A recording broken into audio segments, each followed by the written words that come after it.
Hello and welcome back to Finger Guns with Tony, Dave, and James. I am your dandy co-host, Dave Baldwin, and here I am with Tasty Tony V. And Joyeux Noel, Jimmy. Ooh, fancy pants. I love it. Even though by the time this episode goes to air, it will be past Christmas and past New Year's. Bon nouveau NA. If you want Happy New Year, sure. I can be that. I can do both. You can... Happy Epiphany. There you go. Happy Epiphany. Happy Epiphany. Sure. Love it.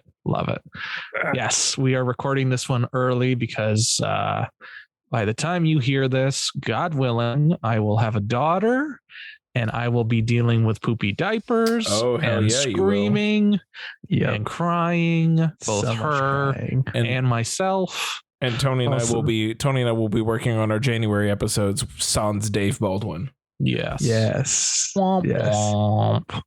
But I will be back.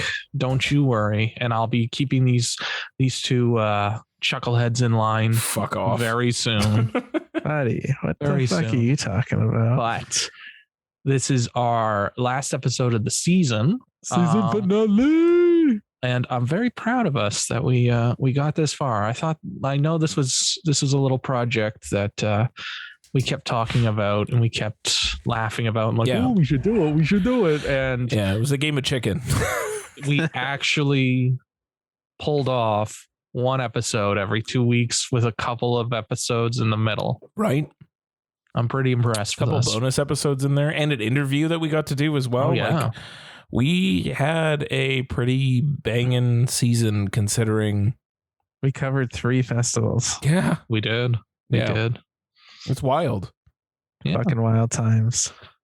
So thank you, everybody, for coming along the ride. And like they were saying last week, they have some good stuff lined up for the beginning of the year. Yeah.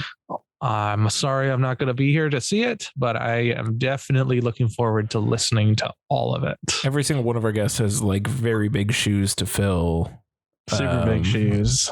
They're only size 10. They're only size 10 guys. You'll figure it out. We're gonna have some fun. It's gonna be a lot of fun. We got a lot of things planned, and we're gonna be going down some weird rabbit holes. And I'm excited, even though I will miss Dave dearly. I'm excited. I'll miss you too. I'm excited for a new bebe, and I'm also excited for all these fun new episodes that we're going to try with a guest. And like, who knows? Maybe this leads to like each one of us gets to take a vacation. Maybe. Should you imagine? Right? Oh, that'd be fucking wild. Yeah. We get to take time off and just book guests. I love it. Me too. I love it. Me too.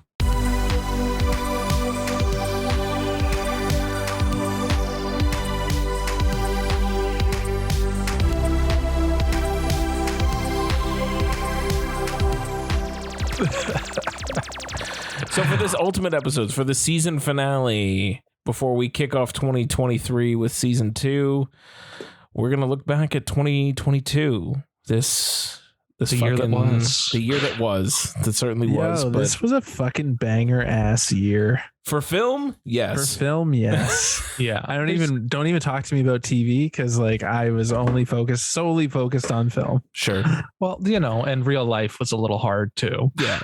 But at least for film, it was a banner year. Yeah. I think it's the best year since 2019, which was a hell of a year. That was a year. And it felt like 2022 film wise felt like we were back. I would agree with that. 2020 and 2021 had some weird fucking showings, some odd choices in film, in content, and like a lot of like delays and weird shit that should have probably come out earlier, but it got delayed. 2022 felt more normalized.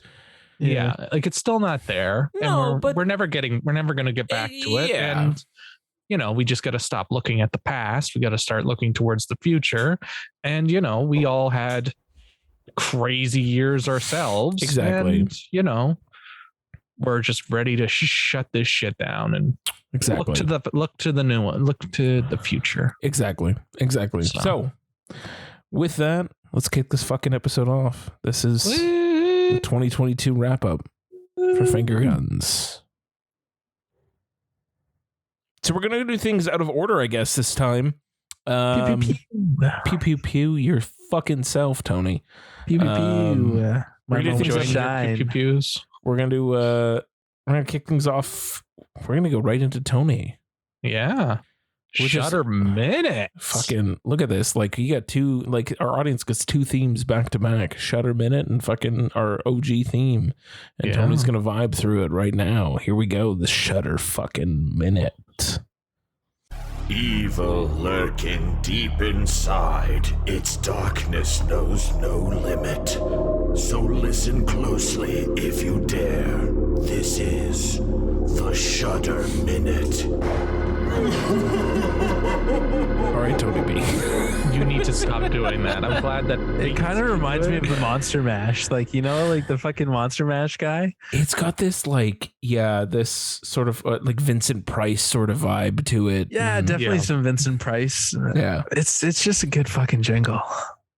Big shout out to Josh and the Foley podcast on this, our season finale. It is, if we had a podcast network, the Foley podcast would be part of our podcast network, I think, because he's crushing it out there. He's crushing it. yet. Yeah. We'll get there, but We'll get there. he's crushing it. And, you know, maybe you'll hear him on this show sooner rather than later. Mm-hmm. Teasers. Ooh. So Tony, So for the Shutter Minute, it's actually a Shutter Special Edition. Dun, dun, dun. Dun, dun, dun. It was actually a good year. Good year for Shutter.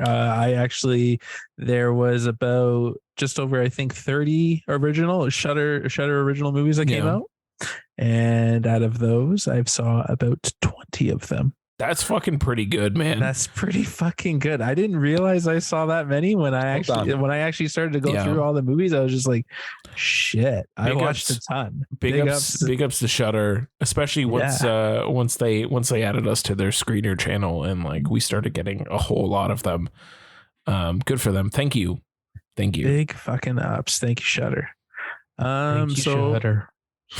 I'm going to talk about a couple standouts. Yes, please. And then I'm going to give you my top 3 of Shutter for the year. Okay. All right, let's Do hear it. it. So obviously one of the standouts is The Sadness. Yeah. The Yep. Yeah. the zombie one. That one is fucking absolutely wild. I think I talked about it on a couple episodes ago. I still need to be held after seeing it. Yeah, Mhm. it is. James, have you seen it yet? Did I see the sadness? I'm pretty sure I saw the sadness. You'd It's- remember. You'd remember. You'd remember that scene still haunts me. If you guys like zombie movies and if you like over the top gore and some tricky situations, I've not seen the sadness. I really need to get on that. Yeah, the Yeah, director's yeah. is Mississauga Boy. Of course you need to get Of it. course. Yes, I'll of get on course. it. All right. I promise. Yeah, it'll. the sadness need will a- get you. You'll need a warm hug afterwards. Yeah, And a cold shower. and a cold shower. And Like- a cold shower. I'm talking like frigid shower. Like maybe like this winter storm that's coming up. That Just go roll in the snow. just go roll in the snow. Yeah, all right. Yeah. And speaking of movies that make you want to take cold showers, I'm gonna follow that one up with Speak No Evil. Oh, yeah. yeah. Yeah. Yeah. Speak No Evil in a nutshell. This couple gets invited to spend the weekend with this other couple that they just met. They spend the weekend and shenanigans ensue. Oh, and do they ever? And there's children involved as well. Yeah, a big disclaimer. Their kids get involved and shenanigans ensue. Shenanigans Yeah. ensue. Yeah. And if you want to, and if you want to follow that up with something a little bit less on the cold shower side, they have Who Invited Them, which is essentially the same idea as Speak No Evil, only it's significantly less, like more tamed. more taint. Tamed. Like is it Tamed. I hear you. I hear you. Tamed. Is it more is it funnier? or less serious? Because like Speak No Evil does have some laughs, but is it less depending on who's laughing at what? Who Invited Them is like this very like posh couple has a housewarming party. This other couple sneaks in and no one knows who invited them, and they just say that they're neighbors, and Sure. they just assume, right? Sure. And shenanigans ensue there too. I like it. I like that you keep saying shenanigans instead of hilarity. I thought Well, it's not hilarity quite was- hilarity. It's more shenanigans. Yeah. Okay. Yeah. And the last standout I want to talk about, you guys saw this one too. It's called Saloon. Oh, you Uh, rewatched that, didn't you? I rewatched We it. saw that Good last job. year. We Yeah. did see that last year. It's been a this while. Movie is super special. Super Yeah. special, man. It's an action movie like no other. Mashing multiple genres together. And yeah, definitely seek it out. It's wild. Camera work, some of the best camera work I've seen all year. And That's then high quick praise. high praise, yeah, exactly. Quickly, top 3. Deadstream, obviously number 1. Mm. yeah. That is the Evil Dead found footage movie Yep. with the annoying main character, but he's actually quite funny. It works. It works. Yeah, right? yeah. It's not. It's better than Dash Cam. Let's put it Definitely that way. better than Dash Cam. Number 2, Glorious, for obviously Oh, glorious yeah. reasons. Yeah. That's when somebody a guy pulls over to make a rest stop. He gets really, really drunk, burns a bunch of shit of his ex-girlfriends, and then he starts talking to a glory hole. And then That's about it. Yep. And that's about J.K. it. Simmons, yeah. And J.K. Simmons is the voice of the glory hole, and hilarity ensues. Sure. Yeah. Yeah. Yeah. And following up with hilarity ensuing, my number 3, and you guys did not see this, but I strongly recommend that you do. It's called The Seed. The Seed? The Seed. All right. All right. All right. I I see you. I've added it to the a list. group of girls go like a cottage house thing for a weekend. Mhm. An alien looking armadillo crashes down, and yeah, that's all I'm gonna say. All right. An armadillo. Okay. Armadillo. Yeah. Okay. All right. All right. And yeah, that is the Shudder Special Edition. I like it. I like it. Seek these movies out immediately. They 100%. are definitely ones to watch for sure. 100%. I made a list just now of like things I gotta watch. So, I'm gonna. Thank you gotta so keep up. much. Thanks, And Shudder. thank you. Big ups to Shudder. I cannot wait for 2023. It's gonna be a good year. Hell Very yeah, good year man. indeed. Hell yeah. So, moving on from that though, we are going to jump right into our favorite first time watches Yeah. of 2022, and they're not quite, or they definitely aren't 2022 films. Nope. So James, start us off. What were your favorite first time watches in 2022? Do you want me to go through all 5 of mine? Yeah, then, hit like, us with all 5. all and we 5? can- Okay. we can Just discuss. like quick Yeah, quick hits, blurs. quick hits. Yeah, quick I hits, got you. Yeah, so the first 3 are from 2021, so it was me catching up a little bit from 2021. But in 2022, I got the privilege of watching Mass, which was Nice. absolutely incredible, and I'm so very happy that I got to watch that. And it is a Such a good film. criminally underseen film. Mainly just because of how sort of intimate it was and how fucking powerful that plot was, and the acting was on point, and it just knocked everything out of the park. Absolutely incredible. Also in 2022, I also got to watch Drive My Car, which came out in 2021, which I'm a Hamaguchi stan, and I loved Father, son, every. and you have that on Hamaguchi. Christ? Go ahead, Dave. I said father, son, and Hamaguchi. Father, son, and Oh, Hamaguchi. Jesus. I don't have that on Criterion. Do I have that on Criterion? should. You have Yeah, that I on have it on Criterion? Criterion. Buy it. Yeah, I have it on Fucking course you do. Criterion. I lose count of my collection. I need to like reorganize everything, but I do remember Take asking for inventory it. for sure. I have You, it. you got some time off, James. Just I got time.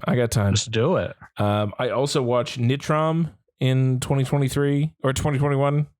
in 2022, I watched in 2022. just from 2021, also fucking incredible and just blew me away. Really fucking powerful performance, and just like it just takes the wind out of you once you realize what the fuck is happening in that movie. I still need to see it. It's great, man. It's really, really great. Those are my ones from 2021 that I watched in 2022 and enjoyed thoroughly. Also in 2022, I watched Nashville for the first time, and that was a fucking trip and a half. Man. Yeah, That's man. awesome. It was my first Altman ever, and I loved every single fucking minute of it, and I just want to watch a lot more Altman in my life. My new Criterion challenge list. I'm very excited to see it. Yeah, man. It's worth it. Totally worth it. And then, just to quote was it Sights and Sounds? Jesus, really? You're gonna say that one? Yeah, man. I watched Jan Dielman 23 Quad de Bruxelles. And I also actually did, and full disclosure, I watched that back in fucking March, and I really enjoyed it. I thought it was great. It's certainly not exactly what I was expecting. I didn't really know what I was expecting with that Chantal Akerman film. But I liked every minute of it. It was very much, I think it was kind of in the same vein of sort of like a Nashville, kind of like you're just a camera experiencing someone's life as they live it. In that way. Nashville obviously is big and robust and over the top and has a lot of like through threads and everything else. And Jan Dielman is a much quieter film. But in that vein of like, you're kind of like, it's a little bit voyeuristic. You're sort of just watching someone's life unfold. And I don't know. I really liked it. It was a first time watch for me, and I enjoyed it. So how long is that film? It's not short, right? Nope. No, it's like 3 hours and a bit. Jesus. 4 hours. I think it's close to 4 hours. Yeah. For the few people who don't know what we're talking about, Sight and Did Sound. you just crack open a beer, James? I did. Sounded like it.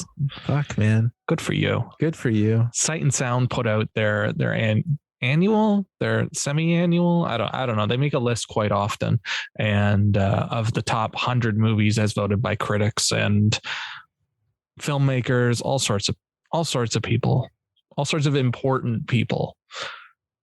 And they picked that Chantal Akerman movie as the #1 movie of all time. 202 minutes. Oh, So what is that? 3 hours and 322. 322. Yeah. All right. I've seen enough 3-hour movies in the last like 3 weeks. Like I'm over 3 I don't know if I need to jump You up on should. Chantal Akerman. I mean, right now. look, it was part of that Criterion challenge that we did for 2022, which is the whole reason why I watched it in the first place. And I'm not mad about it. How'd you do on that? How did I do on my Criterion challenge? Oh God, Yeah. not great. Yeah, but better than me. But yeah, I hit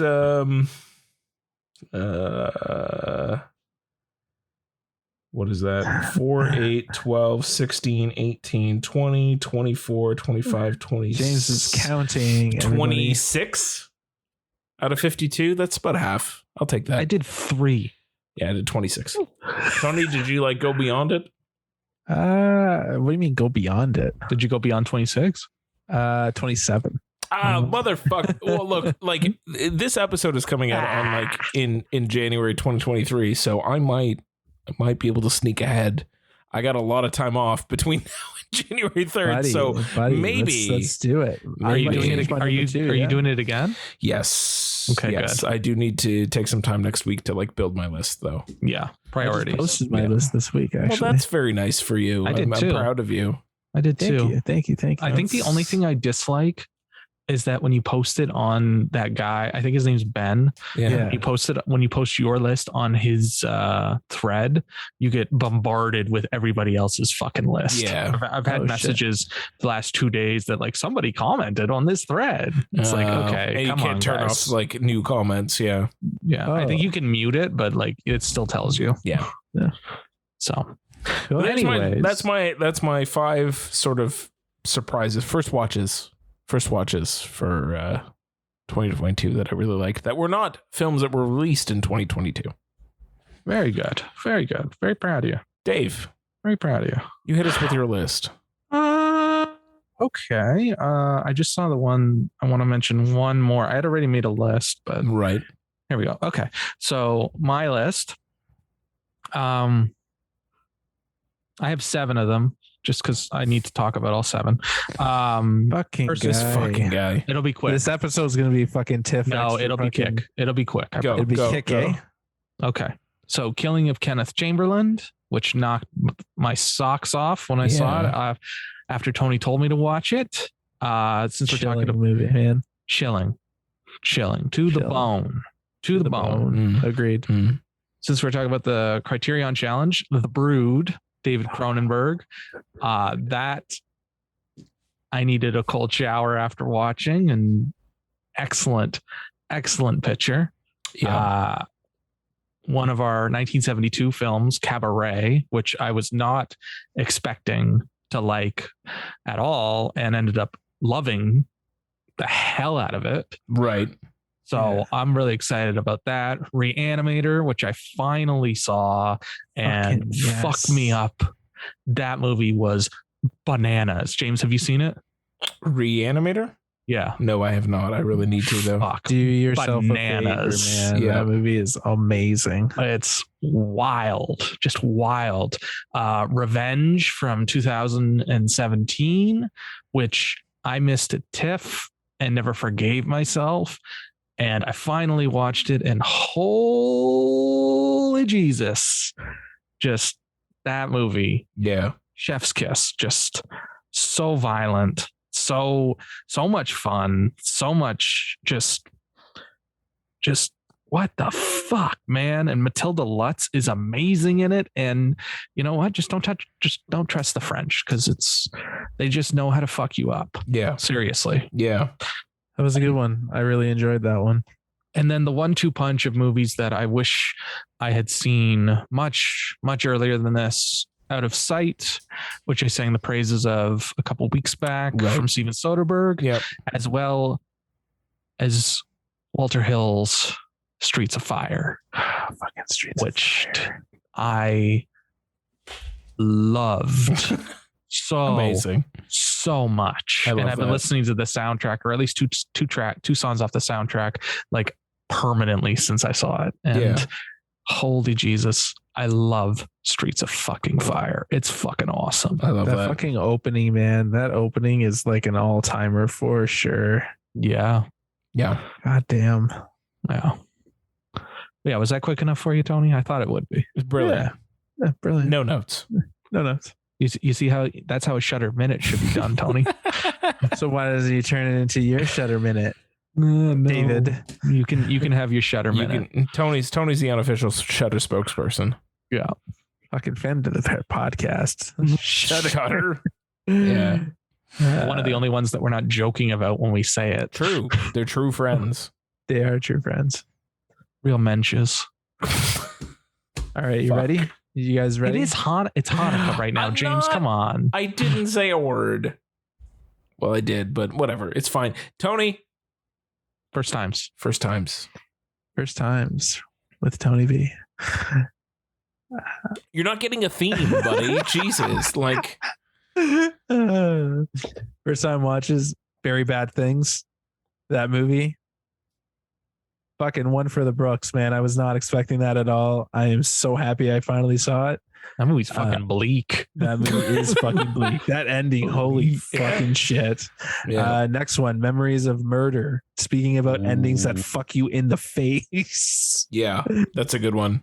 That movie. I saw this movie in Dominican when I was in Dominican, and it was probably one of the greatest experiences of my life. That would Good do it. choice.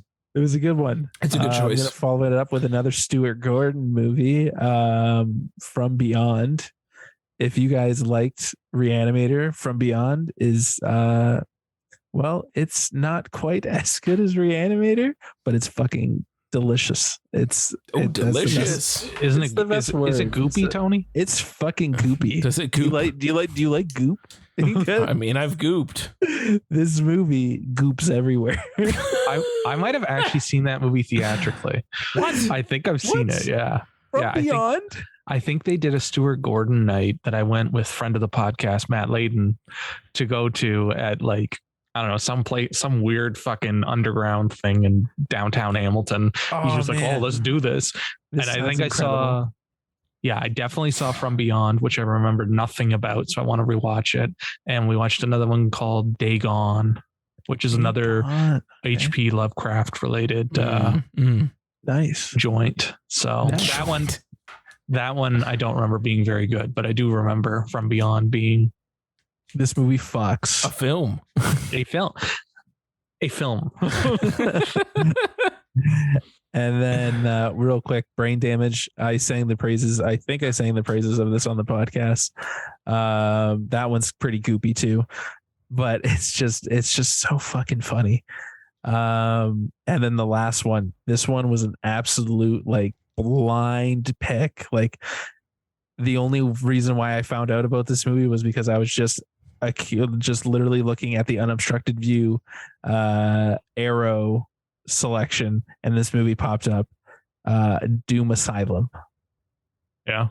It is like B movie horror, like cheese to the max. like cheese, like that kind of cheese, like that. Cheese. Just a real Quentin cheese. Seriously, because I watched it and then 3 days later I got the Arrow special edition. So it's like an aged like a Gouda, or like nothing Smoked that fancy. cheddar. Honestly, I'm gonna not lie to you guys. The movie is fucking horrendous, but it is just So it's the craft singles of cheese. Yeah, I got It is you. the craft singles of cheese, and I will sing the praises of this fucking movie. I love it. Y'all need to see I love it. and I will watch it with each and every one of you. I love that. But you won't watch Sala? What the hell? Yeah, what? Yeah, why'd you Why? make Dave and I experience that alone? Why You would did do it that? without me. It's not my fault. You didn't want to. You were like, no, I'm not watching it again. Who doesn't You know want what? to Do you watch know- someone each poo off the floor? Do you know how long Doom Asylum is? It is 75 minutes. Well, that's not bad. That's not bad. 75 minutes over 120 minutes of people eating each other's shit. Don't do it for 120 And whatever the minutes, fuck man. that was in the garden. Like- Oh, that garden. Oh my But you- lord. But you know what, Tony? You missed watching it with me and James. That's true. And that's something I will never forget. It's the audience that matters, Tony, not the Because movie. just- I hate the look- both of you. The look, there's just certain moments of that movie that are seared into my brain. And I know James is guilty of being on his phone every so often, but me and him he wasn't on his phone for a good chunk of that movie. No. And just like, we just looked at each other's eyes and we just knew what Just too pain much. is. To be honest, like Just so much pain. between that and like, I'm so happy I got to watch Houseu with you guys. Oh yeah. That was a treat. And that was just like a one-off random thing because the movie we wanted to watch didn't work. Yeah, we watched Houseu instead, and it's the best thing ever because now I have that T-shirt. That's my favorite thing in the world. Yeah. And we all have the criteria. And I also enjoyed watching Antichrist with Tony. That was a good experience. Oh my Jesus. That was a good experience. No. I remember I watched that when I still lived with my mom and fucking I had to pause it at one point and I couldn't find a spot to pause it. And she's like, "What are you watching?" I'm like, No, we're not doing Exit the this right room. now. Do not look at the screen. We'll talk about this later. I don't want to do this right now. That's a fuck. That one's fucked. Yeah, that one's a lot. That's a lot I to have, deal that, with. I have that on Criterion too. Of I course kind you of do. want it on Criterion now. I probably You need do it. too. That need and it. Sallow. It's a date night movie. It's a date It's night true. movie. It is. It's the best date night movie ever. It's a date night movie. And we also have, you weren't there for it, James, but that time that Tony and I convinced Alyssa to watch Blue Velvet Oh my god. And Oh she man. was fucking mortified and actually asked us knowing who we are as people, still asked us who the fuck we are as people to watch that movie. Why do you like this? Yeah. Why do you own this? Why is this here? Who is listening to this? Who is watching this? Who Dear- bought this? Dear God, man, that fucking Yeah. It's too much. good times. Way too Yeah. much. What do we got next? Our next one, our next category is the best surprises Kel of this year. Surprise. Yeah. I don't know how we let Tony pick the categories, but best surprises, I can vibe with that. So I only wrote down 3 because they were the ones that really like took me back this year. Okay. And the first one, Deep Throat. I was so surprised by this. Like, this was just us just being funny. When we were talking about doing the 1972 list, we're just like, I remember it was me that was like, let's do Deep Throat. It was you, you fuck. Fucking, you know what? That movie was special.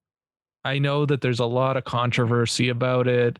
I know that it is fucking like, it's not like everything that we know since it's come out has made it ickier and ickier. Sure. But you know what? I had a good time watching that movie. Yeah. And it was a lot better than I ever would have expected it to be. Sure. And staying on those lines, I would say the other ones that really surprised me this year was the Ty West doubleheader of X and Pearl. I'm not a big Ty West fan, but Sure. I fucking loved X and Pearl. Like all time, like amazing performances from Mia Goth. 3 very, very different performances from her. I have never really thought much of her as an actress, but like, holy Jesus, it's going to go down when they always talk about how genre is forgotten at the Oscars. Just like her work as Pearl, magnificent. So I'm looking forward to what she does next, which I believe is Infinity Pool, the new Brandon Cronenberg joint. So I'll be there opening day, and hopefully the baby enjoys watching it with me. Sure. Jesus Christ. Sure. Fucking hope not. Tony, surprises. I also wrote down 3. The first one is a Robert Eggers joint. It was The Northman. Sure. Yeah. Ooh. Knowing our track record with Mr. Eggers, we didn't really have that much high hopes for Northman, but like we were really into it. And I saw it, and I was floored. Tony. I think Tony. I think James is the only one who didn't really like it. I thought it was fine. Yeah, It didn't burn me as much as the other two, but buddy, it was definitely, I think I enjoyed it the most between that and, well, you know what though, it's good. The Lighthouse gives it a run for its money. yeah, it's the Second time I watched The Lighthouse, I really liked it more. So I agree. Me too. Still haven't rewatched that one, but I did really like. should. I used to hate The Witch, and I like The Witch now. So It's because you live deliciously, Dave. Of course, that is how I live my life. You're Yeah. right. You're right. Tony's a quarter mile at a time. of course. I just like to live Deliciously.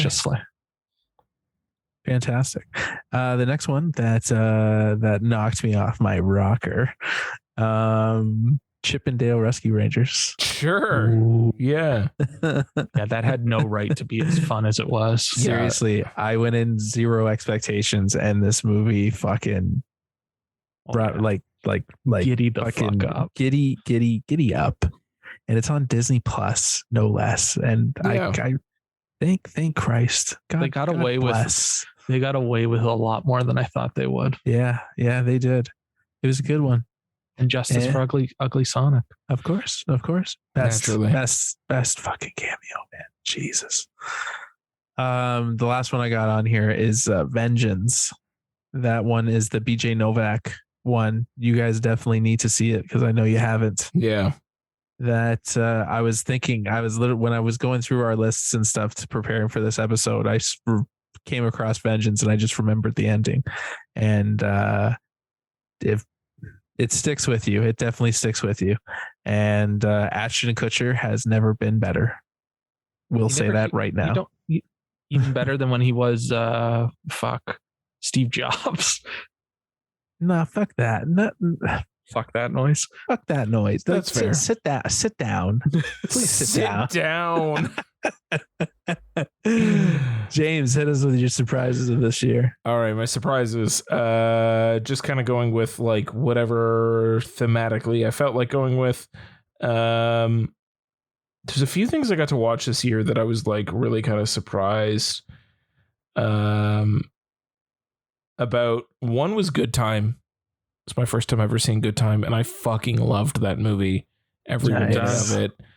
They fucking, oh my God. I don't know. I was on this like weird Robert Pattinson kick of watching like things post Twilight that he was doing, because he's just been making some really interesting choices since then.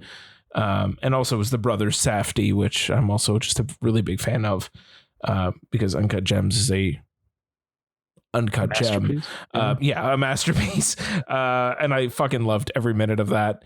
So just hands down to that one. Tony, do you like Good Time? Yeah, it was a good time. I need to rewatch it. It truly was a good time. I need to rewatch it. Honestly, I think watching it, so like, because obviously I saw Uncut Gems before Good Time, I think that helps lend a certain idea to what Good Time is. I feel like if you watch it, or if you like watch it and you weren't really sure what the brothers Safdie were going to deliver, it would be jarring. But going the other way, it's like, oh fuck yeah, like this is like really fucking good. I was also surprised by the outfit this year. I didn't really go into that with a lot of high expectations. I was just kind of like, all right, like it seems pretty interesting enough. Like it's all like a bottle episode of like something taking place in one room, and like we're dealing with one thing. And I like Mark Rylance and Zoe Deutsch, and like I think it was gonna be fun. But like honestly, super surprised. It like really came together in a way that I was not expecting. I thought it was going to be like a 3-star sort of like, it's fine. But it ended up being much better than I think it ever should have been. I told you guys to check that one out. Yeah, man. Yeah. Seriously, I really enjoyed it too. And it definitely surprised me as well. Right? Like it just like had out no of sort of nowhere. As good as it was. Absolutely. And then the other one I wanted to talk about, and it was one that we covered on the podcast already, but I do want to bring it back up, is Juice. Fucking Juice. Fuck me, man. I was not, again, rest in peace. I was not, honestly, I think one of the nice things to kind of talk about with the surprises too is just like, you know, we went through all these like retrospectives on decades, on a specific year of a decade going back, ending with a 2, and that was one that I went in with no expectations of. I was just like, I don't know, like Tupac as an actor and this random ass fucking movie I've never really heard about. What am I even getting into? Like, am I just watching this because it was 1992 and then watching it and going, okay, first of all, Tupac can act circles around a lot of people, and second, Riverside motherfucker. And that's its origin fucking story. And I love that. And just honestly, like it was fucking fascinating to watch. So big shout outs to Juice for existing, and also big shout outs to us for doing that retrospective. And I can't wait to do that again next year. I'll just work through the years ending with 3 and work backwards and revisit some things that we've never seen before. So it was a big surprise. Tony, what we got? Did you already say your surprise? Yeah, we went already. Dave, I'm just thinking about Juice. Juice. I have that on 4K. I'm so we're trucking along here. Moving on to disappointments. We're moving on to disappointments. What made us go upside down face? There were quite a few. Definitely. There were quite a few. But only talk about a couple. I can take this. All right. Hit it. So I just wrote down movies that came out this year. Yeah, of course. But Emancipation was real bad. Okay. Real bad. Yeah. Empire of Light, real bad. Sure. Upside down face. It's just, I don't even want to talk about Emancipation. Empire of Light, like Roger Deakins, beautiful cinematography, beautiful fucking Atticus, what Atticus Ross? It's so good that you can't remember. No, who's who are you talking about? Atticus Ross? Atticus Ross and Trent Reznor. They're Yeah, that's what yeah. They did this. They did the score, beautiful, magical, and like Olivia Colman's good, and so is Toby Jones. But the rest of the movie, ugh.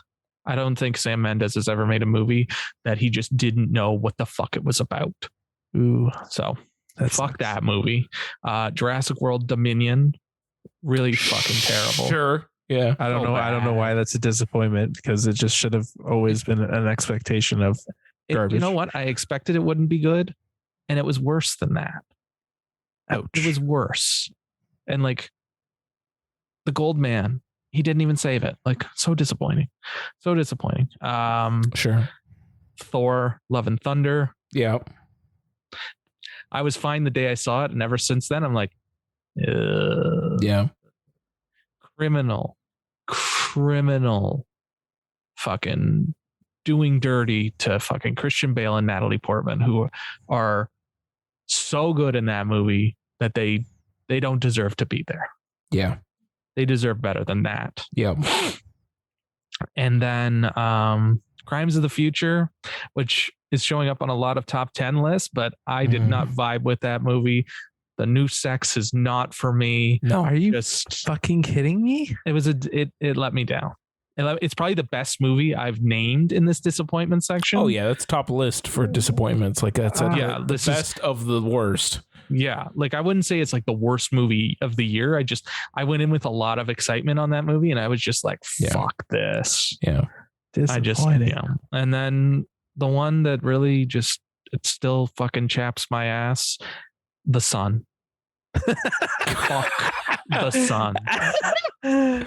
Fuck that movie. And you know what? I don't even feel bad saying this.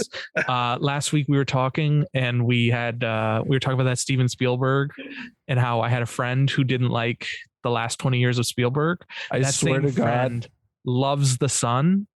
Unfriend him. You know what? He needs to be unfriended.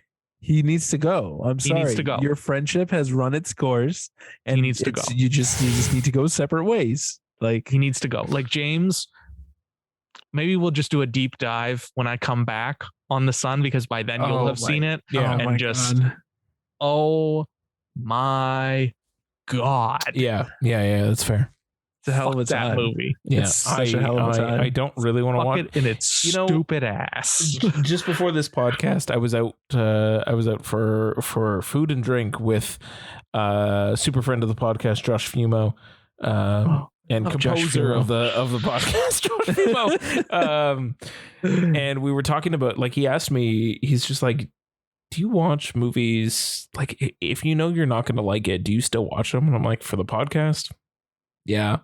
It doesn't really, like, I'll sit there and watch it. It has to be excruciatingly bad for me to like turn it off and never revisit it. Like after like 10, 15 minutes, like it has to be the worst film I've ever seen in my life. So it takes a lot to get me to that point. So yeah, I don't care. I'll watch. It's going to make you angry. Yeah, I'm sure it will. I'm excited for it. Angry. Make me angry. You know what? See if you can get like a blood pressure monitor. Oh, geez. You take your blood pressure at the beginning. I have my Apple Watch. It'll mark my heart rate as it like slowly increases from being so angry about it. Yeah. You know what? I still have a screenshot of my Fitbit tracking my blood pressure on the night of my bachelor party, and I have never seen something go so fucking high in my life. Do you know? Okay, so in that vein, and before we continue, this is just sort of a side anecdote that you just reminded me of. I remember I went and saw The Last Jedi with my dad, and we were in the theater, and we got to the moment, the hyperspace through the ship moment. Before you continue, 5 years today, or 5 years like this month. holy shit, how is that movie 5 years old already? I really need to rewatch it. It's been so long. Continue. During that moment, so one of Apple Watch's features though is like if you spike an unusually high heart rate while you're stationary and sedentary, like it warns you. And in that exact moment, that is when my Apple Watch was like, bruh, are you okay? Are you alive? Are you about to have a heart attack? Because your heart rate is spiked and you've been doing nothing for the past like hour and a half. And I was like, no, I'm good. But like also that's how fucking intense that moment was. So just a fun anecdote about The Last Jedi and that specific scene, because I think about that scene a lot. Rian Johnson don't mess. Rian Johnson don't miss. Fanboys be damned. Rian Johnson don't mess. No, he knew what he was fucking going not for. my Luke. All right, whatever, Really? Tony. JK. You better be. He's trying to fucking you're trying to get the Twitter on us. You better be. Yeah, You better be. JK. It looks really good on 4K, James. I watched it. I watched it just before Rise of Skywalker, Glorious. and the amount of detail in the 4K versus the Blu-ray is staggering. I love it. Just I love it. staggering. I'm very excited. Tony. Biggest disappointments. Ones that chapped my ass. Mm-hmm. Only Starting off ones with that chapped your ass, buddy. Chapped my ass. This one really chapped my ass. Fucking Lightyear.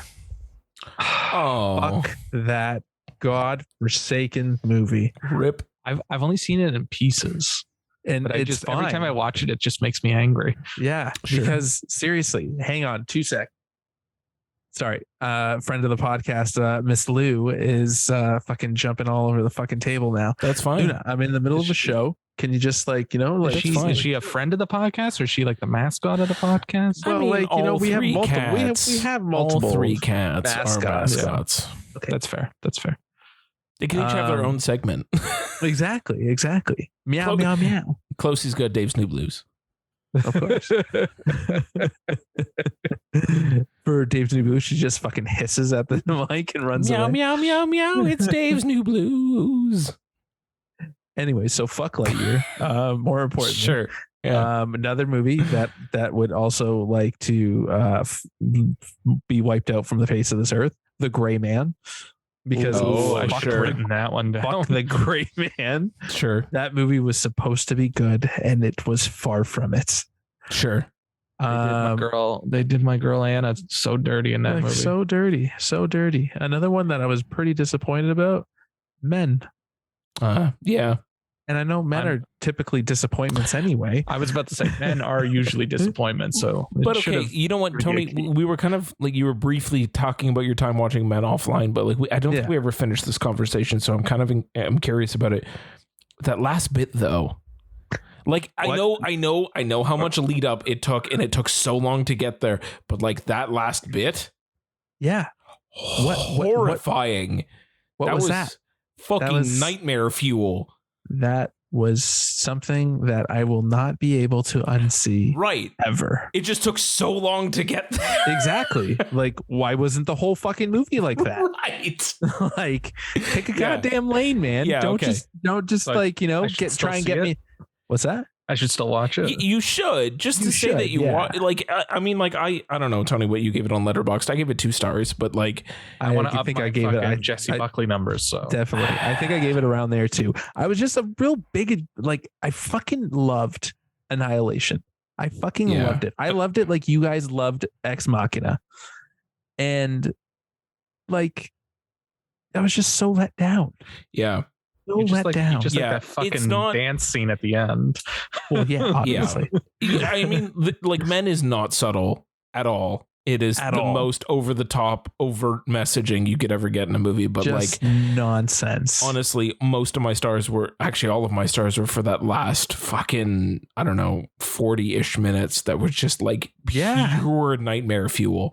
And Roy Kinnear Oh, is his name. Roy Roy Kinnear. Kinnear. Rory Kinnear. Oh Yeah. my God. Like fucking like bravo, Crushing it. man. Crushing he it. fucking crushed it. You want to talk about fucking horror movie actors that are Yeah. gonna get like fucking not looked at by the Academy? Roy Kinnear. This fucking guy.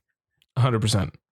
And just like to close out the Tony B biggest disappointment segment with a little movie called Bullet Train.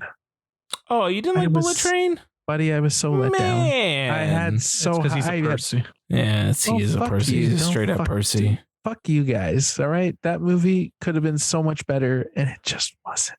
Was it? It just made my face go upside down. Well, I agree at points that it probably could have been even better, but I don't know. And tighter. It needed to be tighter. It needed to be a lot tighter. Super But tighter. it was still fun. I had a fun time watching it. I had a fun time watching it. My dad Maybe it had a was fun because time watching it. Maybe because I didn't see it in the theater. Maybe I thought maybe it's a movie that you should have saw in the theater. I watched it at home, so maybe that argument I was falls the only one that saw in the theater. apart. My dad liked it though. Maybe it's a dad Mr. movie. Fucking bougie. It definitely might is be a probably dad movie, Yeah. It might be. James, what were your butt scratchers? Oh, Butt scratcher? you ready for me to crack my knuckles and get into this? Yeah. I think a lot of it is stuff that we've covered, but like, I would be remiss if I didn't talk about the travesty that was senior year. Oh 'Cause shit! That was a pile of hot garbage, and I can't believe I fucking watched that movie at all. I don't know why you had expectations for that movie. I don't know, but it was fucking. It was a fucking pile of trash. That movie makes me upset. So very upset. Hot garbage. I also should briefly mention just above that and ever so slightly above that, The Bubble exists, and don't ever forget that The Bubble exists. Because that came out this year, and that was an atrocity. Did it actually come out this year? It sure did. I just want to run into just like the wall right now. Come on, it wasn't that bad. My girl Karen Gillan and fucking Pedro Pascal. I know. Come on, Fucking now. decov. I know. Come on now. I'm so very disappointed. And the final one I want to mention, only because it was. I have a soft spot. Like it's so bad. So bad. But I liked it ever so slightly because of how fucking bananas it was. It's Moonfall. I have to shout out Moonfall because it's just one of the most bonkers shit I've ever seen. And I can't believe I cannot believe that movie exists at all. I also forgot that movie came out this year. What an insane fucking swing for the fences that was. And like, you know what? It was called Moonfall, and the moon, she fell. She did. So what more can I ask for, really, out of that absolutely balls to the wall, crazy Acura commercial? Was it Acura or Mercedes? Whatever the fuck it was. It was insane. Oh, with the asteroids like falling down. Yeah, it's like driving through. Put it into sport mode. I think it was a Mercedes. I think it was a Mercedes. Jesus Christ. No, I think it was a Mercedes. What a film. What a film. I can't believe that came out this year, but anyway, I needed to talk about it because that movie can go to hell. I just remember when they there's the mass flooding and they all just like the one guy almost drowns and then they're like, we're gonna go take a nap. It's like, oh my god. We're on the second floor. It's fine. I know Independence Day is like fucking, it's trashy camp. Yeah. But at least it's fun, trashy camp. Yeah. This movie was just awful. Trash. Absolutely. Not even camp, just trash. Just trash. Chuck it in the bag bin. of shit. So bad. So bad. So bad. So very bad. Oh my god. Oh fuck. Shall we? Yeah, let's just jump into the what the fuck. I think it flows nicely. It flows right. nicely. It flows quite nicely. I'm gonna keep going. Go. So Moonfall, I didn't write down, but it's definitely on there. What the fuck? Yeah. What It's a the really fuck I was Moonfall? debating which category to put that in, but Senior year also on there. as what Just- the fuck? Yeah, just what the hell? Yeah. What the hell? Sure. Like Sure. just the plot of that movie. Sure. It's been 20 years that she's in a coma and she comes back and she just finishes off her year of high school and she can walk and she has no issues with that the day after. Sure. And just she can still do everything and not Sure. feel fucked up. Just fuck. That's a what the fuck. Sure. We already mentioned it. Sallow, definitely Oh, what huge. the fuck? What the fuck? And that movie was mortifying. I don't know if Tony's seen it yet, so I don't want to go on too long about it, but Barbarian. Yeah, I've seen it. What the Big fuck? ol' what the fuck? Yeah. What the fuck was Absolutely. that? Just nuts. Like that's a good, like all the ones I've said so far are shit or Sallow, which has literal shit in it. Shit in it, yeah. Literal But shit. Barbarian it's great, but it's a big old what the fuck. Yeah. Love it. Since we've talked about my girl Anna already, blonde, just that's a whole lot of what the fuck. I know it's going to be one of those movies that everybody looks on much with much more love in a few years, but just as it is, it's nearly 3 hours of just Marilyn Monroe getting fucking knocked down every time she does something right. Sure. And like the fucking point of view POV abortion shots, her talking to her fetus who also talks back to her. Spoiler alert. Oh my god, it's so fucking weird. Yeah. And just no, fuck. There's literally a moment I had to pause it to go to the bathroom, and I came back and I'm just looking at it, and like I had to double take because I thought it was Marilyn Monroe, but no, it's Anna de Armas and makeup, and she's so good in it, but it's the movie around her. What the fuck? Yeah. And the last one, Morbius. Capital WTF. Mm-hmm. Yeah. Mm-hmm. Like Mhm. capital, bolded, underlined, italicized, Absolutely. 72 font. Like Absolutely. just what the fuck was that? Absolutely. Ugh. Who wants to go next? Jimmy, you good? Yeah, man. Let go. Let's go. All right, let's do it. Is it good? Well, like, so WTF is kind of a weird category, so I'm kind of just going with like things that like really like kind of like knocked me to the ground. Just interpret it whatever way you want, because Barbarian and Sallow were not bad movies. Right. So I'm gonna throw the Fallout in there as one that fucking like knocked me on my ass. Just because Jenna Ortega is fucking great in it, and also the entire movie just like fucking just like what the actual fuck is happening. Very similar, like not similar, but like it gave me the same emotional feeling that I had with fucking Waves. Because fucking waves, man. Waves. Waves. Fucking waves. So yeah, watching that back to back with Uncut Gems, not a good decision. Dave, how did you need like heart medication? That is just I might have. That is way too much. And I lost my train of thought. You were talking about the Fallout. Yes. And how it reminded you of Waves. Yes. And I'm assuming you're also thinking about the school shooting scene that was actually done well. Incredibly well. Yeah, actually, sorry. Yes. Yes. It was done incredibly well with an incredible amount of, it had the right gravitas to it and the right amount of fear. And like, you really felt like you were fucking in it. So just shout outs to the Fallout for like really making me like feel what the fuck was happening to these characters as they were going through it, and then all of the aftermath of that and dealing with like the trauma that comes from that kind of idea. Would you say it's the Fallout? I would say it's the Fallout. Number 2, actually, I'm gonna give to so the three of us saw it, but we went to see Evil Dead 2 at TIFF. And just before Evil Dead 2, they did a double showing and they did a short film called The Flat.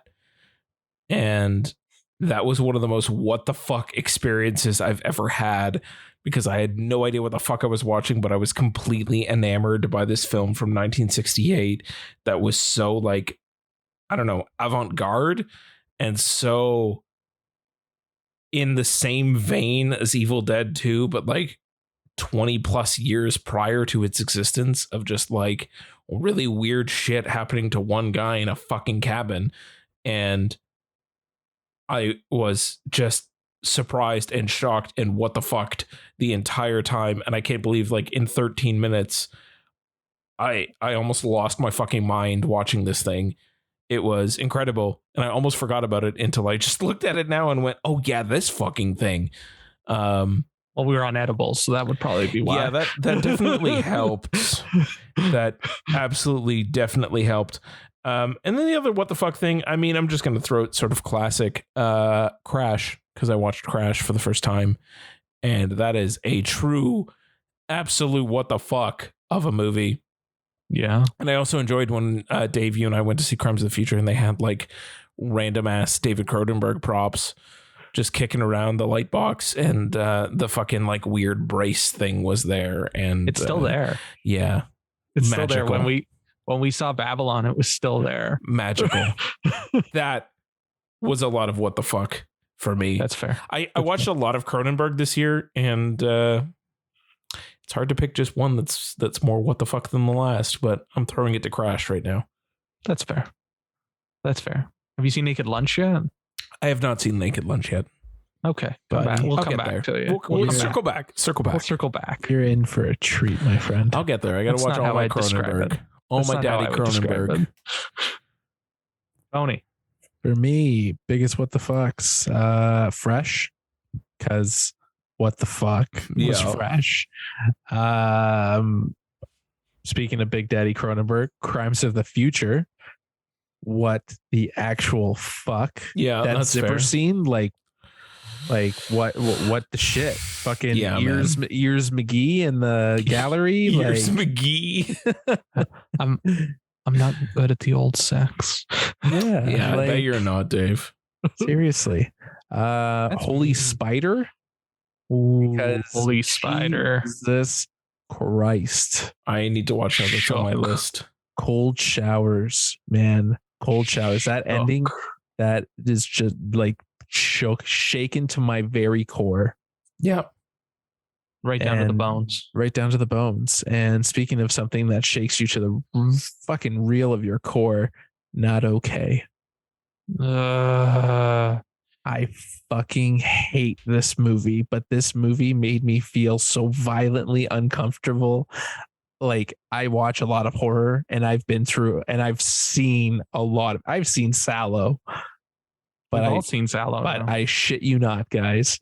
I was never as uncomfortable as I was watching Not Okay. Mm.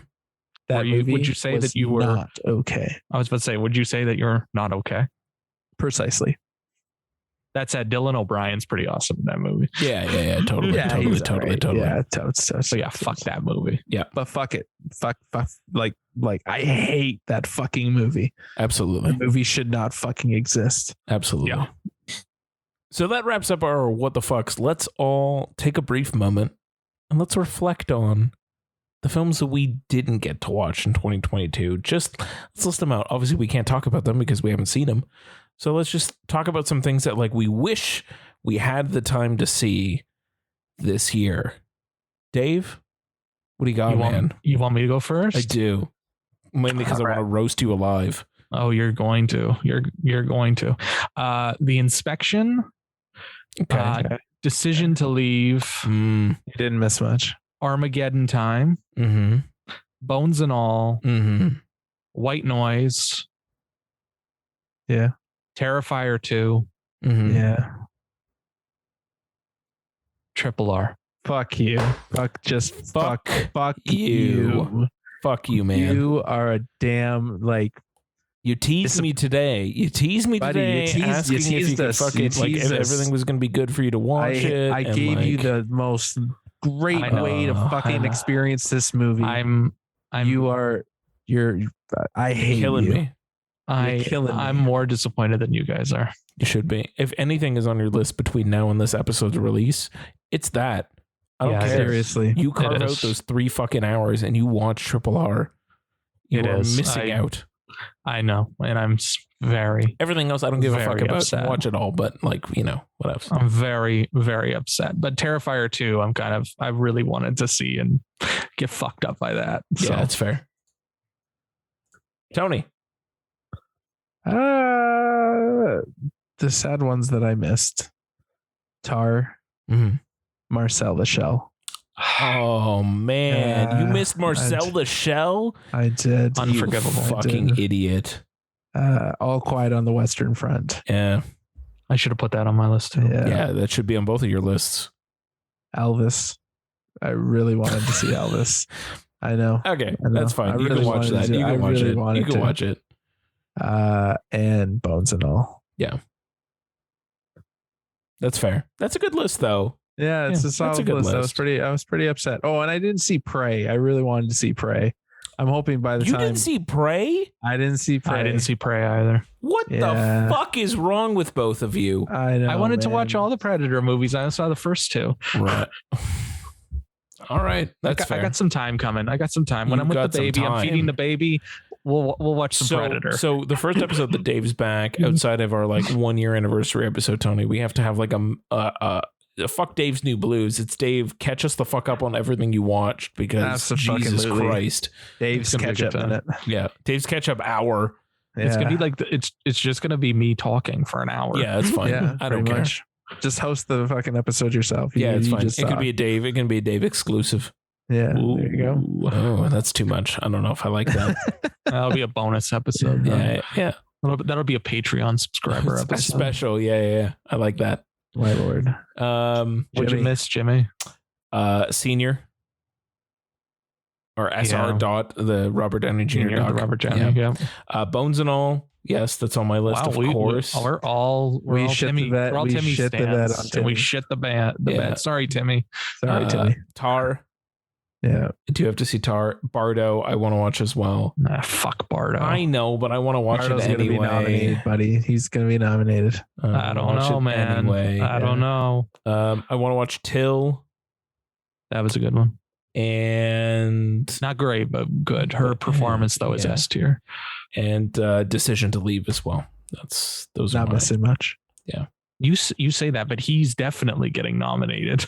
Yeah. Oh well, obviously, it's just a rite of passage. If he's in the mix, then like Yeah. chances are he's gonna get nominated. James, Also, have you seen Old Boy? yeah, Okay. Thank Christ. Okay. I want to make sure. both. I've seen Yes. both. Oh, we don't need to talk about Spikes. No, we don't. No. But it does No. exist, and I would like to clarify that I have seen both. I also would like to see 3,000 Years of Longing at some point.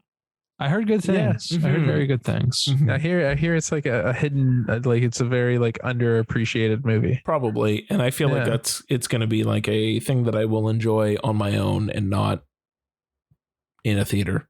But Yeah. Yeah, I will definitely. watch it. It's on the list. I do admire that we all picked Bones and All. Yeah, That's kind of fun. you can't not when it's fucking Luca Guadagnino and fucking Guadagnino. Guadagnino and fucking Timmy Chalamet. Did you say And it's about Jimmy? Timmy. And then it's about fucking cannibals and fucking what's his Yeah. name's not in it. What the hell? Yeah. Oh, How buddy, is- how is I our- lived. How is this not a lived- spiritual sequel? Seriously, lived for the memes when they were filming Bones and All. Yeah. Incredible. Incredible. No. Are we? But before we get to the big show, Yeah. The I like big that show. that's how you kind of introduce the missed one. But it's hard to narrow down a top 10 list any year. Really is. It really is. So I have a number of films that deserve to be on there but didn't make it. Yep. So I think you guys do too. Yep. So Tony, tell me your runners up, no particular your honorable mentions, In whatever no particular you want. order, order. homie. In no particular order. Nope. My honorable mention. This was a tough year. This is a really tough year. It was a great fucking year, guys. I was having a real fucking Absolutely. tough time. Real Sophie's Uh, choice. Real Sophie's choice. But for my honorable mentions, I'm going with The Batman, Good one. Ooh, Banshees of Irish Erin, Inisherin. Inisherin. Before you continue, they Yes. they fucking didn't put Giacchino's score Criminal. on the short list Absolutely for Oscars. fucking Absolutely criminal. I just wanted to Seriously. just like flip a Robbed. desk. I was fucking furious. That is fucked. Fucking furious. Fucking furious. Where was I? Whatever came after the Batman. Banshees. Banshees. And then? And Fucking then good time. Guillermo del Toro's Pinocchio. Oh, nice. This movie fucking crushed me. Holy shit. Dave, you were not kidding. I told you, man. But, Sebastian J. Cricket, don't miss. Sebastian J. Seriously. Cricket Esquire. Oh my gosh. And then the final two movies. Vengeance. I've sung the praises of this goddamn Yep. movie. You guys Yep, do not absolutely. see this movie out. I will bitch slap both of you. Well, we'll watch it. And Babylon. Yeah. I cannot stop listening to the soundtrack. And every time I listen to the soundtrack, I'm just reminded of how batshit insane the movie was. That's fair. I think I like it more and more the more I think about it. That's fair. And just thinking of that one scene when it they were filming the first talkie, and it was the first fucking scene, and it was just so much anxiety. Yeah. I obviously I identified with something like that, but it was just hilarious to fucking watch. Right. James, I love you need to see I it. will watch and you it. need, I you will need to watch see it it. on the biggest fucking screen imaginable. I'll It's put not it even on just that, just 75. loud. It just Yeah. needs to be Yeah. loud. So yes. good. I will do Yeah. everything I can in my power to seek it out. Yeah. Definitely. Yeah, I had to write the review. I had to write my review for Mr. Will Wong right after this podcast. Nice. Shit. Yeah. James, your Some honorable runners, mentions, some your runners some up. runners up, some honorable mentions. I'm gonna throw one out to Turning Red. I really liked that film, and Disney and Pixar always find a way to absolutely destroy me, even if I'm not directly connected to anything that's happening in there. They've done it every single film that they put out. Turning Red is Even- no exception. Even Cars. Yes. Okay, maybe My- not Cars. My son loves Turning Red, but he doesn't know that that's what it's called. He always just calls it Big Red Bear. Big Red Bear. Yeah, that's fair. I've seen that movie a lot this year. I also want to give it up to Cha Cha Real Smooth, which was a great one, and one I really enjoyed watching. And then two documentaries that I want to. I want to throw it out to one documentary because we watched a lot this year, which was great. Navalny, which a lot of people should watch because that was a really fucking well done doc. I missed that. I missed that one. I really want to fucking see it. Yeah, Made the you short do. list. It's probably getting in. Yeah. And the final thing I want to throw it to is actually a comedy special, which was Jared Carmichael's Rothaniel. Oh, that was so good. Which was so fucking good. Yeah. I try to watch comedy specials here and there as much as I can. Like Bo Burnham's Inside is one of the most incredible pieces of things to come out of the pandemic. But Jared Carmichael's Rothaniel is a really true special gem of a special and worth everybody's time for a lot of really good laughs. I didn't know about him at all until he hosted SNL. And then I immediately sought out his special, and it was just like, yeah, this was so worth all of my time. It was fantastic. Yeah, it's really, really well done and really intimate. It's so intimate. And like the way that it was shot, the fact that it was in this tiny, small little fucking club, and he's just on the stage surrounded by everybody, and he's sitting the whole time. And it's so personal and so intimate, as you put it. I don't think there's any better word to describe it. It's just like, it really grabs everything in. And it was also directed by Bo Burnham, I I was think. about to say it was directed Yeah. by Bo Burnham. It was Bo Burnham. Yeah, he directed that entire special, and it just like, it comes through very well, and it's beautifully shot, beautifully spoken. Jared Carmichael's eloquent as fuck. And yeah, it's awesome. If you haven't seen it, watch it. Like Yeah. it's It's really on worth your Crave time. and HBO Max. Yeah. Right? Nice. yeah, it was an HBO special. Yeah. Nice. I interviewed Bo Burnham. Did you really? Oh, fuck. I did. I met him. Yeah. It was Oh. at like the YouTube creator space in Toronto. That makes sense. But he's a cool guy. He's very, very eloquent. Like Yeah. you were saying the word eloquent, that one. Yeah. Just very soft spoken, you wouldn't expect it from his YouTube stuff. Yeah. Of But course. this guy is smart and just Oh yeah. he knows his shit. Yeah, absolutely. Knows his shit. Nice. Dave. My runners up. Yes. My honorable mentions. Yeah. Guillermo del Toro's Pinocchio, obviously. Sure. Obviously. Causeway, which I was telling you guys about last week. Very intimate drama with Jennifer Lawrence and Brian Tyree Henry. Just basically a two-hander, and it's quite lovely. All the Beauty and the Bloodshed, which is a doc that I skipped at TIFF and regret because it just fucked me in the face. Sure. Shit. It's about Nan Golden, the artist, and just like her rise as an artist paired off with her she's trying to go against the advocacy and kind of protesting against the Sackler family, and it's very, very well done. It also made it on the short list. Right. Senior, you mentioned that one. It's really touching, really beautiful stuff. Oh, can't wait. Holy Spider, Mhm. which fucked me up. The Northman, which Tony Sure. already talked about. The Unbearable Weight of Massive Talent. Sure. With our boy Nick Cage. Sure. Pleasure, which is about the porn industry, and it was on my top 10 for a long time. Very and good one. I saw it right at the beginning of the year, and it stayed there almost all year, and Yep. just harrowing stuff. Yeah, absolutely. Harrowing. And fucking the director's name is Ninja. Yeah. Like, come on now. Yeah. Come on now. Yeah. And you guys mentioned it in your missed section. Tar. Yeah, you snuck that in right at the I snuck wire. I stuck it in under the wire, and The Wire. it's 2 hours and 40 minutes. It's long. It's very artsy, very hoity-toity, but it's very well done. And Kate Excellent. Blanchett is next level. Excellent. I'm so excited to see it. Yeah, and the ending punchline is quite amusing. I love that. I'm so ready. But yeah, So that leads us to our main event. it The whole leads us reason why to we're here. It leads us to what we're here for. The top 10, our top 10 of 2022. Yes. Who would like to go first? I will go first. Do it.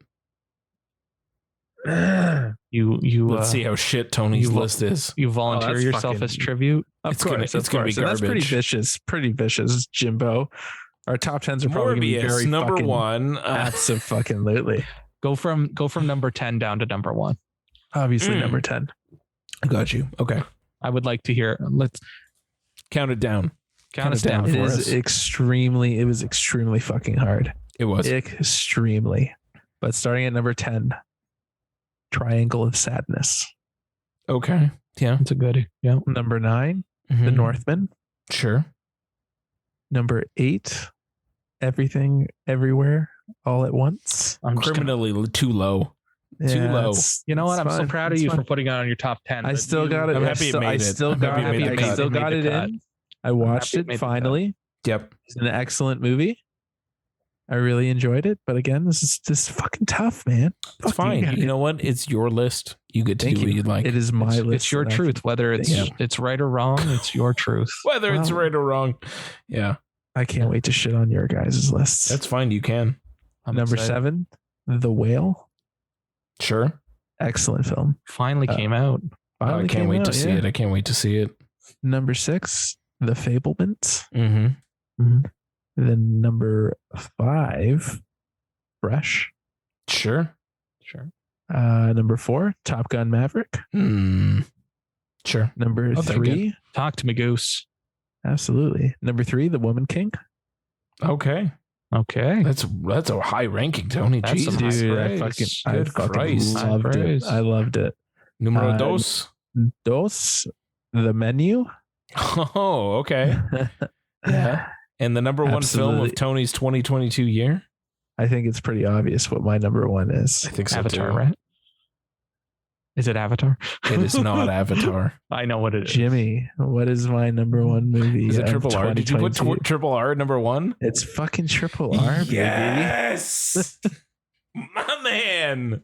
baby. That movie is absolutely like anything I've ever fucking seen in my entire life. Yeah, David, you made a critical error. You need to really rectify that before this episode comes out. Rectify that before Jan 1st, my friend. Yep. If you can find a way to do it, I strongly suggest it. And then also readjust your top 10 list on Letterboxd because it needs to reflect the truth. Absolutely. If there's one movie, out of all of the one that you have mentioned in your mist, it's that one. I know. I am genuinely disappointed that I missed it. You got this. What's the song called? Not to. That made it on the short list. It's going to get nominated. Yeah, man. Fuck yes. Natu's a banger. Banger of a song, man. That's what I hear. That was on my Spotify rap this year. Yeah, it's a good one. It's a really good one. James. You want me to count it down for you? Count it down, baby. All right. So this updated literally as of like 1 a.m. this morning. But at number 10, The Banshees of Inisherin. Number 9, a fucking good time. I really need to rewatch it. A fucking bleak time is what that was. Fucking bleak times.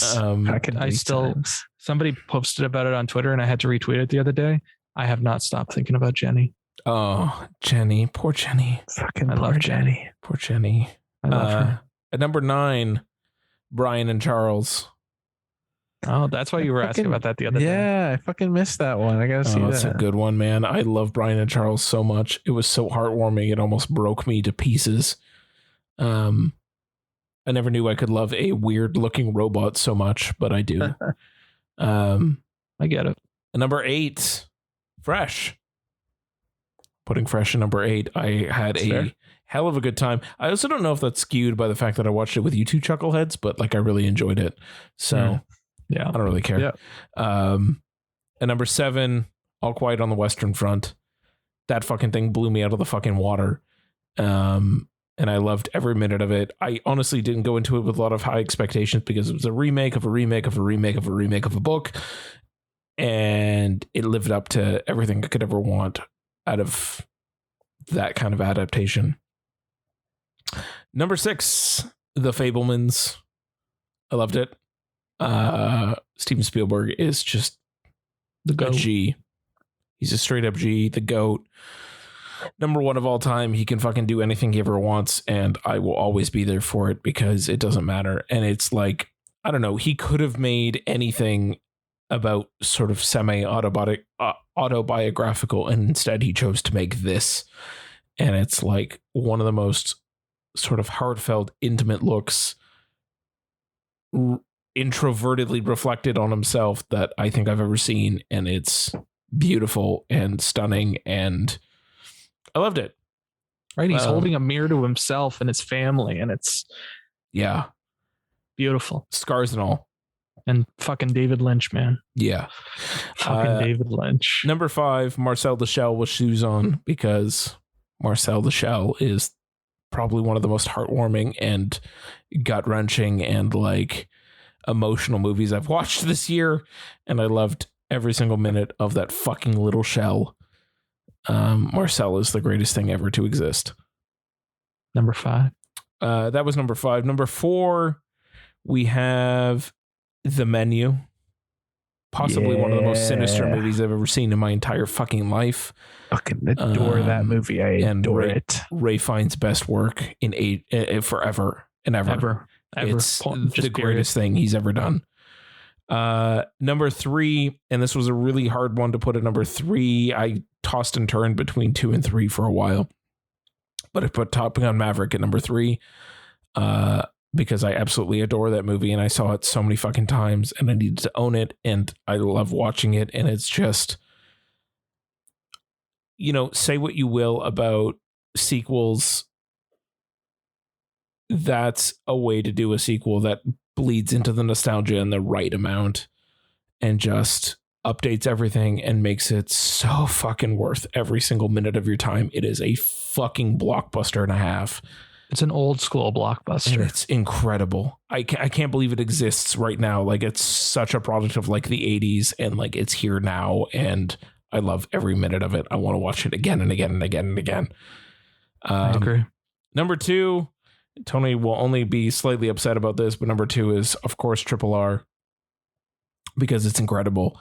That's fair. That's fair. And worth because I know what you put at number 1, and you know what? I'll allow it. Dave also knows what I put at number 1, because it's the only movie this year, except for Top Gun. And again, like the top 3 was a really hard fucking choice for me to flip around, but it was the only movie. I will say, even Top Gun, I didn't immediately say this, but like it was the only movie that I came out and the first words out of my mouth was "Run It Again." And it was Everything Everywhere All at Once. I wanted to watch that movie endlessly forever. I love it so much. And it was my favorite of the year. So there it is. Beautiful picture. Beautiful picture. Beautiful. Absolutely beautiful. David Baldwin. Hit us with your top 10 of the year. As we were talking, I realized I forgot one on my Runners up. My runners up. And he's allowed to pimp slap me for it. Avatar: The Way of Water. Yeah, okay. Jim will speak to you after the podcast. Big Jim will he'll talk to me after the podcast. Yeah. He'll DM you. Yeah, straight up DM. Super fan Dave not respecting Jim Cameron. Yeah, after all the shit I gave you guys last week. Yeah, I was surprised, honestly. I was just like, is Dave going to mention it? No, okay. Forgot all about it, and now forgot all about it. When I was making the list, I forgot, and then I named 9 different fucking honorable mentions. So yeah, let's make it an even 10. Avatar. Yeah, it's fair. You basically did a top 20. Jesus. Yeah. It's hard for Dave. 10. It's hard for Dave. It's hard, apparently. Go, number 10, Dave. Let's roll. Babylon. Mm-hmm. Wow. Number 10. Number 10. I love that for you. I love that. All right. Number 9, The Batman. I could not have it on my top. Shocker. 10. Could not do it. I feel you. Number 8, Marcel the Shell with Shoes On. Very good choice. A very good choice. Right. Number 7, The Whale. Sure. Because Brendan Fraser just... I'm going to see it, man. By the time this episode's out, I will have seen it. Brought me up, took me right down. Just, I know it's a very divisive movie, but I loved it. Yeah. And outside of Pinocchio, I don't think I've cried so much in a movie this year than I did there. That's fair. Number 6, ironically, The Fabelmans. I love that. I love that for us. The Fabelmans. It's perfect. I don't know how we did it, but all three of us picked The Fabelmans for number 6. I love that. That's amazing. Number 5, we were literally just talking about it, Turning Red. Sure, you put that in the top 5. Look at you. I've seen it. You've seen it like 5 or 6 times. I've seen it so many fucking times this year, and it's beautiful. Yeah. Fucking beautiful. And because I was around her age in 2002, it sticks with you a different way. To me, of course. In a different way. I take that. Number 4, Women Talking from Sarah Polley. Oh, sure. It's bleak. And I know a lot of people don't like the color scheme of it, but it knocked me on my ass at TIFF. I have not stopped thinking about it. It's Jessie Buckley, man. Just holy shit. Mm-hmm. I'm going to start crying thinking about it. Number 3, Top Gun Maverick. Yeah, buddy. Obviously. Yeah, buddy. Obviously. Had no right to be as good as it is. Fuck no. And, any other year I'd be like, what the fuck is that doing there? Yeah, but no. Any movie that makes you go back to the theater for multiple viewings deserves a spot in the top 10. I don't care where. It's amazing. So good. Yeah. Number 2, Cha-Cha Real Smooth. Oh, you like that more than me. I really vibed with that movie. I didn't really like Shithouse, but Cha-Cha really, really stuck with me. Sure. And I loved it. Yeah. And number 1, Everything Everywhere All at Once. Yeah. It has to be. It has to be. What else is it gonna be? It has to be. You and I both wanted to just like it started up. It was like midnight, and we're like, let's go. Yeah, let's go again. Just incredible. And the Daniels. Oh yeah. They also made Swiss Army Man, which was my number 1 of 2016. I love Swiss Army Man so much. I'm so happy this is getting the attention it deserves. Yep. I'm so happy it found an audience. I'm so happy that it proved that we don't need blockbusters to just make blockbuster money. Absolutely. And just like it proves that word of mouth still exists. Yep. Yeah. And people will still put butts in. You can still get butts in seats for something as offbeat and strange and original and just out of this world like that movie. Yeah, absolutely. Because the pandemic has not been kind to independent films and to lesser budgeted films, but it was kind to that one. Absolutely. So I'm glad Tony finally watched it. Yeah. I'm glad we can all just finger each other with our hot dog fingers. Yep. And just, I'm hoping for big things at the Oscars, boys. Yes. Same. Hopefully, fingers crossed. Fingers crossed. But Same. I thought it was a damn good year. What a fucking year, man. Damn good year. Absolutely. What a year. So that wraps up everything that we wanted to talk about for 2022. Before we close out this episode, do you want to do just like a quick little round table? Not too much, not too many, just a few things that we're looking forward to in 2023 movie wise. Yeah. Like what do we want to see? And then we can finish this off, say goodbye to 2022 and head into the future. Mm-hmm. Do you want me? I can. Yeah. go If you go right away, let's go. Let's do it. I wrote down 5 that I haven't seen and 2 that I have. Oh, okay, sure. So first one, I Like Movies, which is Canadian man, picture. I want to see that so fucking badly. It made it on the top 10 Canada's top 10 at TIFF. Yeah. So it's going to be screening there. I think Beauty. the tickets went in like 3 seconds. Yeah, immediately. So that one is going to be one to watch. I believe it comes out in March. And the other one, another film that knocked me on my ass at TIFF, and I cannot wait to see it again. And I'm so happy I woke up at 8:30 in the morning to see it. How to Blow Up a Pipeline. Just yeah, that's another man, one. yeah, I need I to see that that so badly. I can't wait until people get their eyes on this thing because holy Jesus, this thing is incredible. Just just so low budgeted, but just like it gets it's like down. It's gritty, so gritty, and so it's awesome. Yeah, it's fucking awesome. So in. Nice. But outside of those ones, the ones that I'm looking forward to the most, Mission Impossible: Dead Reckoning Part 1, which has an amazing trailer. And I heard the IMAX one that they showed, the IMAX behind the scenes stuff they showed it during Avatar is amazing. Nice. And just like Tommy Cruise, my favorite actor. Man, we're doing it. We're doing it, man. We're doing it. I wish they didn't call it Part 1. I wish they just called it Dead Reckoning, and then they called it something else. But fine, it's all right. It's all right. We'll get there. John Wick Chapter 4. Oh yeah, because that trailer is a thing of beauty. Big ups. Yep, thing of beauty. Oppenheimer. Yeah, obviously. Yeah. Chris Nolan. Obvious. Sure. Cocaine Bear, which I know it's going to be trash, but I can't wait for Cocaine Bear. Yeah. And if you told me I would say this one 20 years ago, I would probably smack you across the face, but damn it, Barbie. Yeah, that's fair. I'm so excited for Barbie. That's fair. Yeah, that makes sense. I like that. I'm in it for it too. I'm so in. So very in. What else you got for me, James? I'm tempering my expectations, but very much looking forward to Indiana Jones and the Dial of Destiny. I'm hoping they can do something fun with this one. Obviously, Oppenheimer. I don't think that goes without saying. I don't need to mention much more about that.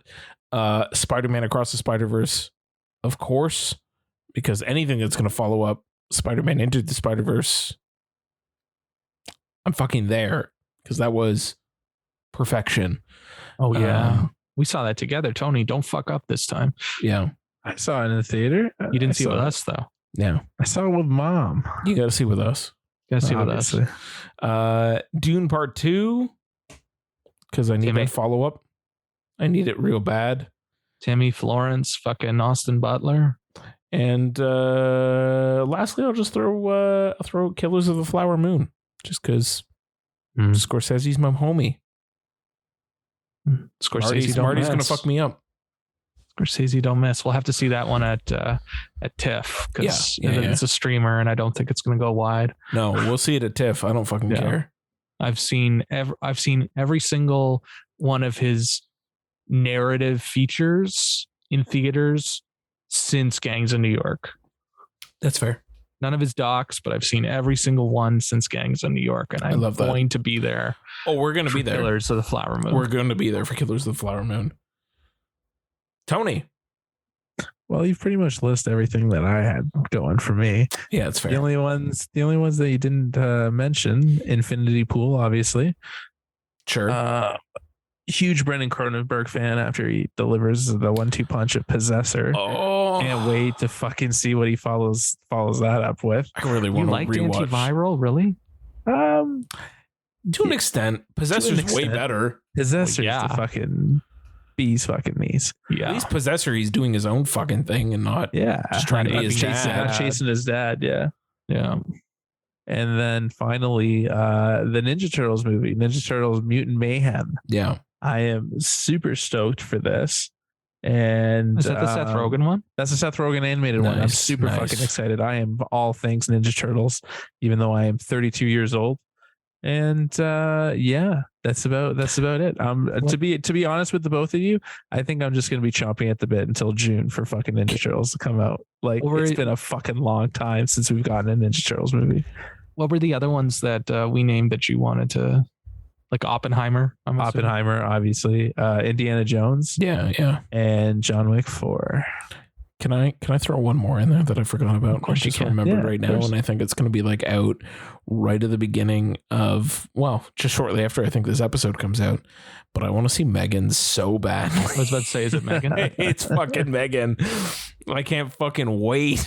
That movie looks fucking ridiculous. And I still haven't seen the trailer. I'm not going to go in blind, Tony. Going blind. Going blind. Go in blind. Yeah. If you haven't seen the trailer yet, don't bother. No. Don't right. skip it. Skip it and just do it. Just do it because it'll be worth it. Because absolutely. Yeah, it looks bonkers. Yeah, I can't wait to see it either. I'm so fucking ready for how bonkers that fucking movie is. I'm upset that you guys are gonna get to see it, and I'm gonna have to wait. You'll be fine. You'll be fine. Maybe that'll be a Stars and Strollers one. Yeah. Oh, also, David Gordon Green is doing another Exorcist. That's interesting. Oh yeah, October, man. October, yeah. Super stoked for that. Ellen Barkin, I think. Ellen Bernstein, yeah. And Dowd, Leslie Odom Jr. What a fucking cast. All right, cool. All in, buddy. All in. Did I fuck up? It's not Ellen Barkin. Who is it? Ellen Bernstein. Ellen Bernstein. Okay. Yeah. Yeah. You were close. You got the Ellen bit. It's Bernstein. The OG. Yeah. It's I think 2023 is going to be good. Shaping up anyway. It's shaping up. It's going to be better than 2022, but it's going to be a good year. And hopefully nothing gets delayed. I guarantee something that we mentioned is going to get delayed. Yeah. And that's okay. Because I've learned to be patient. But not Oppenheimer. Yeah. Not Oppenheimer. Coming. They got the countdown running. I know. Hell or high water, that fucking movie's releasing. Did you guys see that new trailer? No. Fuck. No, I really need to. I really need to. It's a good one. Yeah, it's a good one. It's still a tease, but it's a good one. Yeah. And he learned how to like run a nuclear bomb or explode a nuclear bomb without CGI. I love it. Of course. Can't of course, fucking Nolan. wait. Of course. Yeah. But yeah. I hope you guys had as much fun as I did. Yes. This year? Absolutely. It's been a slice. Time. We're gonna keep this fucking going, man. This train doesn't fucking stop. Party going. I hope all of our listeners have enjoyed. I hope that we named some movies off that you loved and some movies that you want to check out now for sure. And I hope you keep listening. Absolutely. And I won't be here for a little bit, but I will return. Yeah, you will.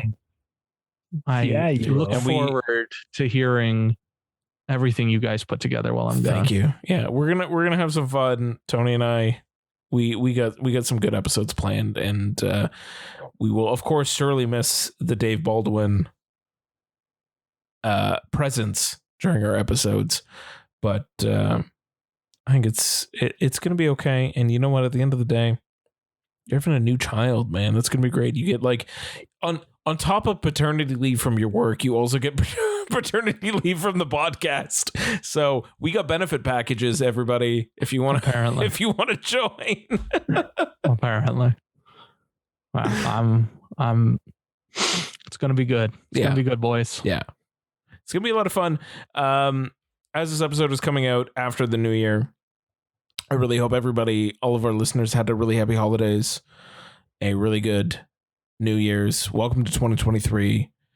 We say goodbye to 2022. And since it's a little bit early and we got some time, happy Chinese New Year for anybody who celebrates, since that will be coming up after.